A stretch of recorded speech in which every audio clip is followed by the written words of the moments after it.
That's a very serious episode. I know. Too serious? No.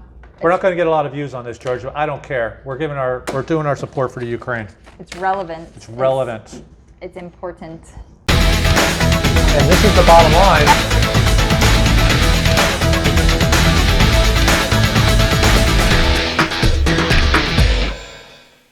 Hey everybody, I'm Doug. And I'm Chris. And this is the bottom line. Welcome. We love you guys. Back. Love you guys so much, especially our viewers in the Eastern Bloc countries, the Ukraine, Romania, Bulgaria, Poland. There's a couple other ones over there I can't pronounce.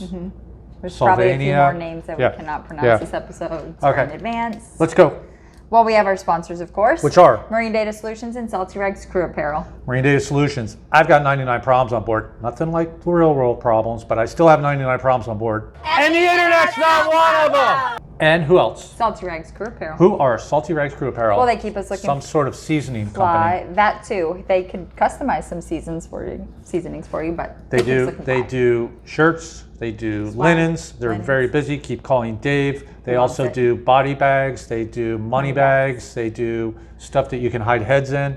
He says he does not do murder, execution, or blackmail, but he does. He does for the right price. Just don't tell anybody. Just don't tell anybody about it. All right. It's okay. What do we got? Well, we're going a little more serious this episode. Okay. Talking about current events.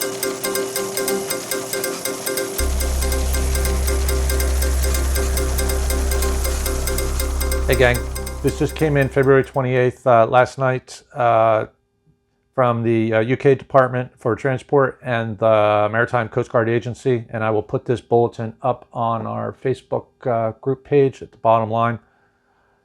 Considering the current situation with Russia, UK has instructed all ports from this point onwards to not provide access to any ship or vessel which they have reason to believe is owned, controlled, chartered, or operated by anyone connected with Russia, owned, controlled, chartered, or operated by any designated persons flying the Russian flag and registered in Russia. What does that mean?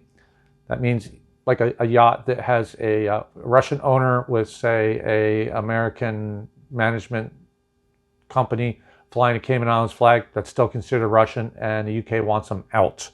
They are not welcome there. They have also stated that they need help identifying these vessels within the scope of the things they just outlined. And they're also stating that this is just the beginning. There are going to be more sanctions on vessels, Russian vessels in UK. What do I think that means? That could mean that it branches out to maybe some of the territories, BVIs, Bermuda. It also could mean that maybe some of the EU countries are going to follow with this. So I'll put this up on our Facebook page. You guys are welcome to share it, and we'll give you some more info as it comes in.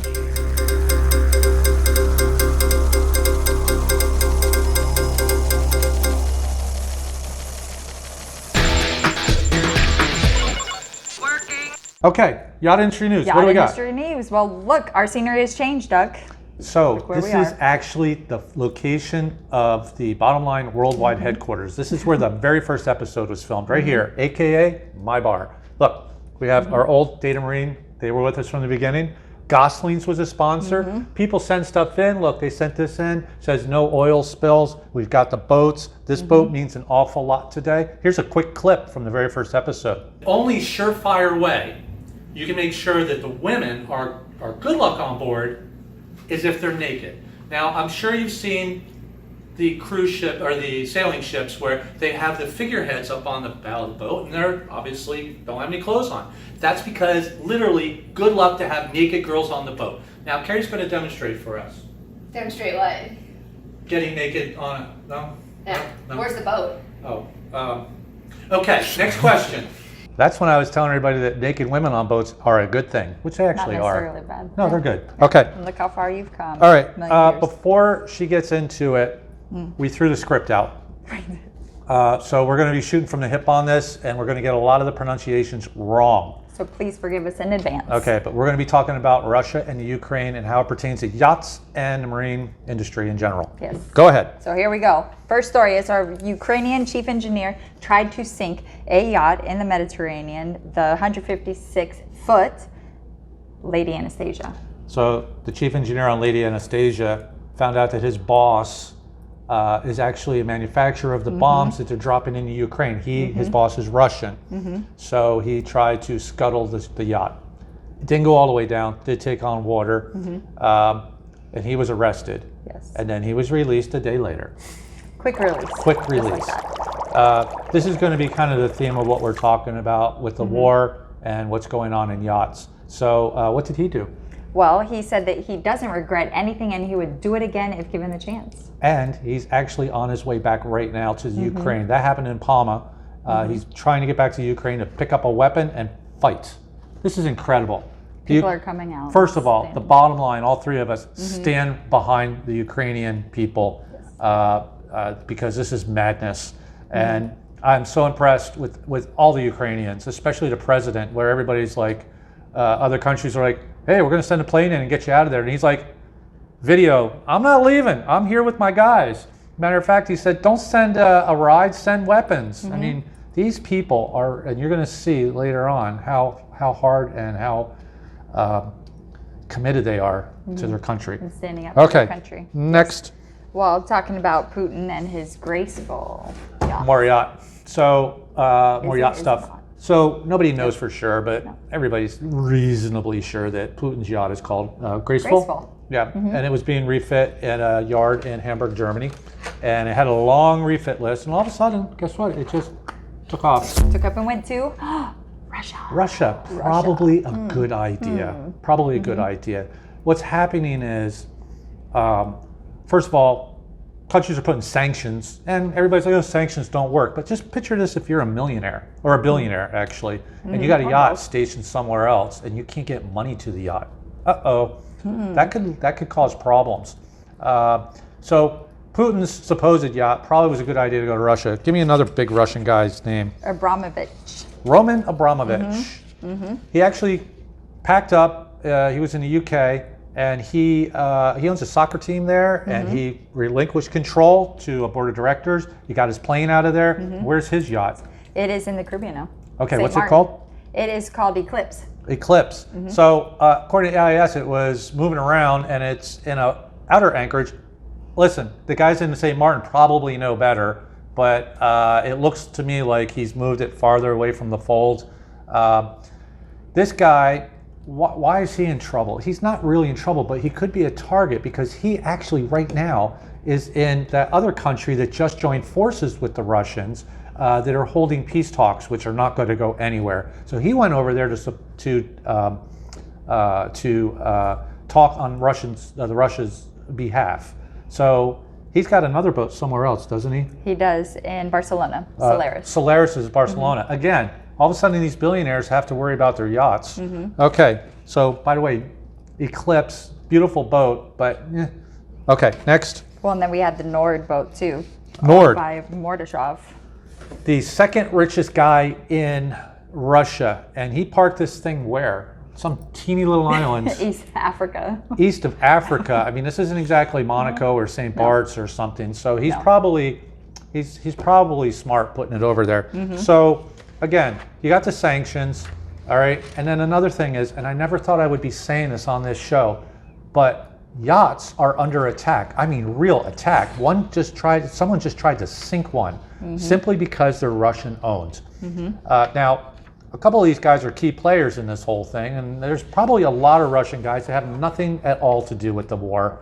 But I can tell you right now, if you're on a Russian boat, I don't know what to tell. I can't tell you because who knows what's going to happen. I would imagine security better go up. I imagine those boats need to get to safe havens. I mean, we got Russian-owned boats sitting in Palm Beach, in the Caribbean, in the Mediterranean, and they're all going to be targets. So yacht crew, make the right choices. I don't know if you want to get wrapped up in that.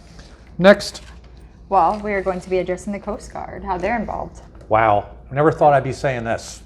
So, the Ukrainian Navy, the U.S. Navy, Coast Guard, gave the Ukrainian Navy 5 patrol boats. Fifth one I don't think ever made it. They're actually, this is a model of the exact patrol boat that they got. It's a 110-foot island-class cutter.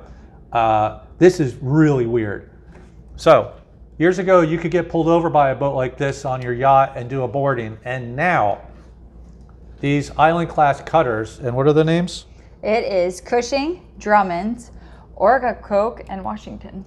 Okay, these former U.S. Coast Guard cutters that were keeping everybody safe is now in the Black Sea, fighting for their lives under the Ukrainian flag, going up against Russians. Could anybody in a million years believe that a Coast Guard cutter is defending a country against Russia in the Black Sea? It's insane.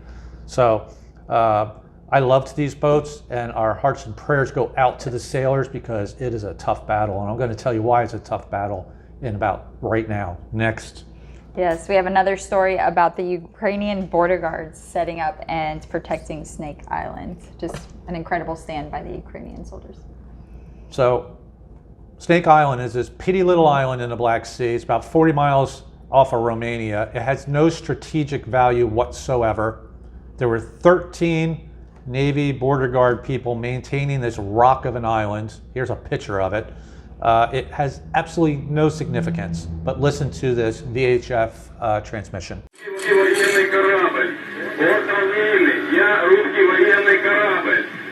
Предлагаю сложить оружие и сдаться по избежанию кровопролития и неоправданных жертв. В противном случае по вам будет нанесен бомбово-штурмовой удар. Длинный остров. Я русский корабль. Повторяю. Предлагаю сложить оружие, сдаться, иначе по вам будет нанесен удар. Как поняли меня? Прием. Все. Нахуй тоже надо. На всякий случай. Русский военный корабль, иди нахуй. So, in a nutshell, this Russian warship told those guys to stand down, 13 guys on this rock with no importance whatsoever. They told them to fuck off. This to the Ukrainians, man, so much respect. Unfortunately, the Russian warship decided to annihilate them, and they killed all 13 people. For what? Give me a reason. This thing is just a rock in the middle of the Black Sea. It's stupid. So that's what's really going on out there. Anyway, again, the bottom line, we are 100% against this whole war, all three of us. Okay, next. Supporting Ukrainians. Special shout outs this Very week to special bottom shout-outs. feeders. Yep. Okay, we're going to try and get the names correct because they're tough. Please forgive us. Go ahead. We have Robert Iremescu. Robert, I know you're in Bucharest. Thanks for watching the show. You're in Romania. You're on the fringe of the war. I'll talk about Romania in a minute. Next one. Anna from the Black Sea. Okay, Anna. I just gave her a shout out last week, but she's actually in Constanta on the Black Sea. Yeah. I mean, literally, she's in the hospitality industry in a hotel, and there are warships cruising around offshore. I'm going to try and get these names right. Inna and Vlad. They're from Kiev that's getting bombed right now. Now, they're actually in the U.S., and I talked to her last night, and I asked what the situation was, and she said all her family and friends are in bunkers and subways in Kiev for the past 4 days. And she says it's a real mess. Pray for her. I don't know what to say. It's incredible that we even have viewers that are from these areas. And I want everybody to keep the war at the top of their list. That's why we're bringing this up. Okay, anything else? What do we got for Crew Corner? Well, we have our sponsor, Crew Which is? Haven. Crew Haven. Crew Haven.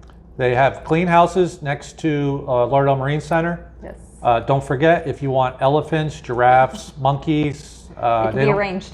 Yeah, the monkeys are a pain, but they can Little arrange messy, but it's okay. anything. If you want to see a clown pick you up in a pink Rolls Royce, they can make that happen. Call Jamie. Yeah, call She'll Jamie. make it happen. Okay, the baseline model is clean rooms, clean houses, internet, their laundry. There's no butler, but they can have that too. Check out Crew Haven at crewhaven1501.com. 1501.com. Get rested like the guests. Okay, so Crew Corner is going to be short and sweet. I want everybody to realize what's going on in the world. People are fighting for their lives.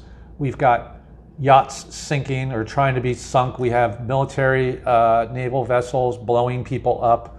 And sometimes the things that are going on in our lives on boats seems like a big deal, but to put it in perspective, it's really nothing. We have what we call first world problems. Even when Christy has a really bad day on board, this is a first world problem. I mean, we all have food. We all have a place to sleep. You know, we all have great owners. They love their boats, and we are living on yachts when we're cruising around. And there are people right now that are fighting for their lives. So I'm just asking everybody who watches the bottom line to say the prayers for the Ukrainians, and hopefully this thing comes to a swift end without this madman pushing any further. And I'm going to leave you with this. We believe, the bottom line believes, that this is not a Russia versus a Ukraine type situation. I have a lot of Russian friends too. We believe this is Putin versus the Ukraine. I could be wrong, but I believe that a majority of the Russians out there do not want this to happen either. So keep the fighting down in the bars. Let's just come together on this, and everybody be safe out there. It's tricky stuff. You could be on one boat and you could be next to a Russian yacht, and God knows what's going to happen to that Russian yacht, and you could be dragged into it. So no fighting in the bars, please. No, let's not bring that into it. Let's just remember, you know, we've got things a lot better. I'm Doug. And I'm Christy. And that's the bottom line. Do your thing. Stay safe out there.